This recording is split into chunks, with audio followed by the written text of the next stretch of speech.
We'll start the press conference with a question from Zelsis. I just want to ask a question to nAts. How does it feel to be the GOAT?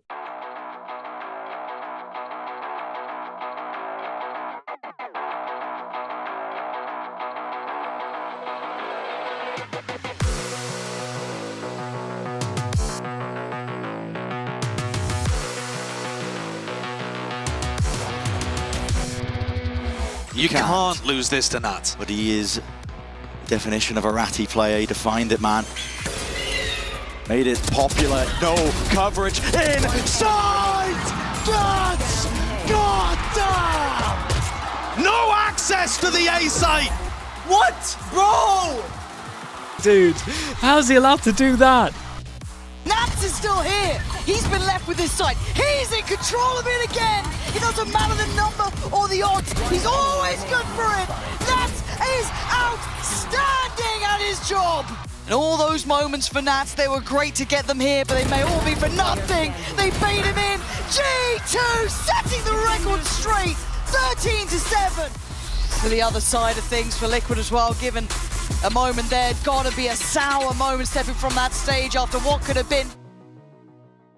Hello guys, I'm Saulera from VOR.GG and we're joined tonight by the GOAT himself, nAts. Hello. Yeah, first of all, commiserations on the loss and elimination from the tournament. I would like to ask about the first map, Haven. It was pretty rough and hectic from Team Liquid. You kept going for B on attack and had some difficulties with C retake on defense. Yeah. Can you comment on G2's playstyle and what went wrong for your team? I don't think it's exactly the play style. I mean, we knew that they like to flood a lot, but it was mostly the thing that we faced first time that kind of comp on the map. Especially that's I think that most of the teams are facing the issue. For example, in EMEA, no one was playing that comp, at least we didn't face it. So that was another issue because in EMEA we're playing one way with this comp, and now because they're comp, they have extra vice. You need to play different. That's why also today you can see I was a bit of different play style. Unluckily, 2 eco rounds cost us a lot, especially the tech pause also. I think somehow affected us a bit, but it is what it is. We learn, and this season I think is all about that. Who is going to adapt? Who is going to be playing the more annoying composition and the way they play. Yeah, completely agree with you. So my next question was actually about the biggest takeaways for your team from this tournament. Biggest takeaways. We need to be more adaptive, I would say. Like, we need to be faster in adapting. It's overall, like, not just in terms of comms, but in terms of schedule, because as we mentioned on the press conference, for most of the boys, it's a first tournament, international tournament, and everyone knows that not everyone who've been on international tournaments, they know that the schedule is rough, and it's not depends from you, so you cannot even find the time for your own routines, and you need to kind of like be adaptive. If something goes wrong, you cannot let that affect you, and that's, I think, the biggest takeaway for us. And just keep working hard, keep trying different stuff. We'll need to think after this tournament is done, because there is new agent is coming out, meta is might gonna shift, who knows, maybe there is other changes, we'll see. But I think in terms of overall, this is the biggest. Love the mentality, love the resilience in your reply. So my next question is about, and you actually touched upon it already, so you're back on the international stage and you're playing against teams from other regions. How do you evaluate the level of play of teams from other regions, and how has it changed since you've been on international stage last time? Honestly, it's changed a lot, I would say, and I don't know, is it changed a lot because of how overall the meta is going, because in EMEA we kind of adapted to everything what is going on, what kind of comps the team's playing, especially on practice you face that. First time coming here, even on scrims, we're facing already a different thing, and last time when I was on international events, you were coming, everyone was kind of playing the same thing. It wasn't like a big difference. Yeah, there is a Paper X who is playing a way different playstyle, there is other teams, but still, they still play different playstyle, but the abilities are the same, the way they play map is the same, and you don't need to adapt fully. Here, it's like, you play the scrims, you need to adapt, you play the tournament, you need to adapt. Now we're going to the Haven against them, you need to adapt again, and every single tournament you have a plan, you need to adapt to the plan, because they can also change the stuff, and I think that's the biggest difference for me. That's completely understandable, and there's a lot for you to learn because you're a new IGL on the team. So in one of the Team Liquid videos, I saw Eamon talking about your personal growth, and he said that actually being in IGL now reflects your growth as a person, not only as a player. Can you walk me through like the changes that have happened to you throughout your career and how IGLing Role reflects how you feel right now? I'm not sure exactly in life how it affected, because I'm trying to learn a lot in that direction, but as most of the boys and as Eamon and as everyone else in the team saying that it fits me, I like to hear that because I wasn't the leader before, but that's what I was leaning or trying to do in the previous teams anyway.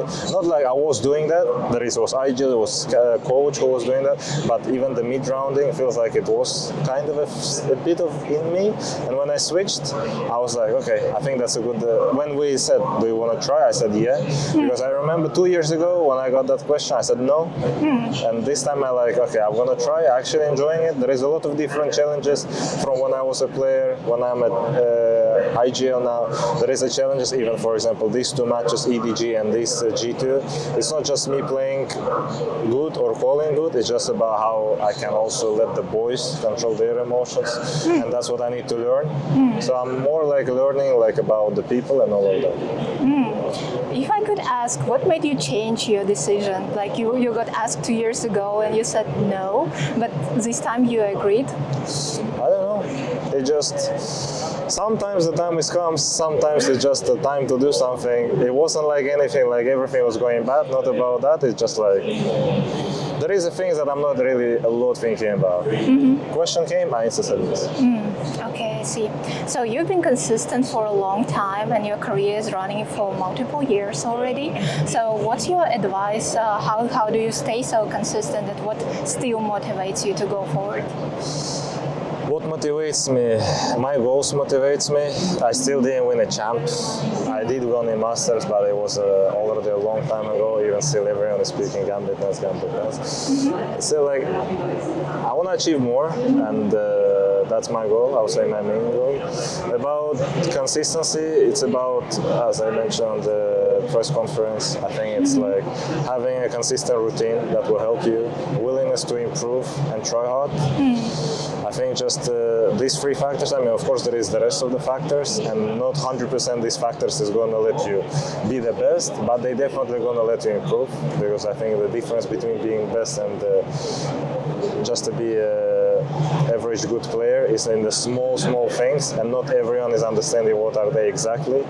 And I think that's the hardest part. But if you want to improve, if you want to be the best, I think at least working hard and all of that, you need to put that. Completely agree with it. So you have some changes not only as a player, but also like in your private life.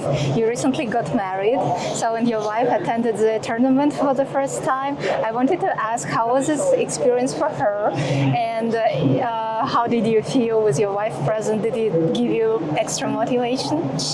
Definitely motivation, yeah. Unluckily for the last 3 matches, I didn't manage to find her in the audience. It was, yeah, I mean, maybe I didn't put a lot of attention, but a lot of confidence. It's good that she's with me. It's good that she's supporting me. She likes so much being on the stage. She's so nervous, honestly, when especially that kind of games are happening. She's not happy. She's not happy at all when we're losing, especially like that.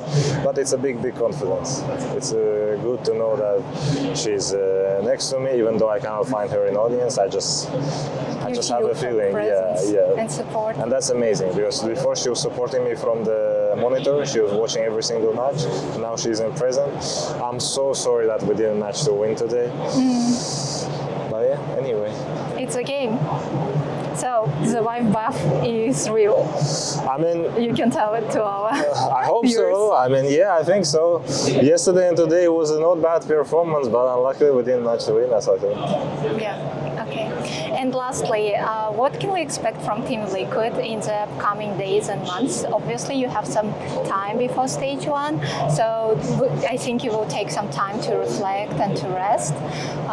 So what can we see from Team Liquid in stage 1? So definitely we're going to take a bit of time off, because we also want to see what the new agent is going to show off, of course, because that's going to change a lot. And yeah, I think we're going to see the Team Liquid that is going to compete no matter what. We will we'll find out are we going to qualify to Masters or not, but we're definitely going to fight. We're going to fight for every game. We didn't manage to show the best result for this tournament, but that's a lot of growing experience. That's also a big experience for us. We played, I think, 31 map already, and that's in 2 months.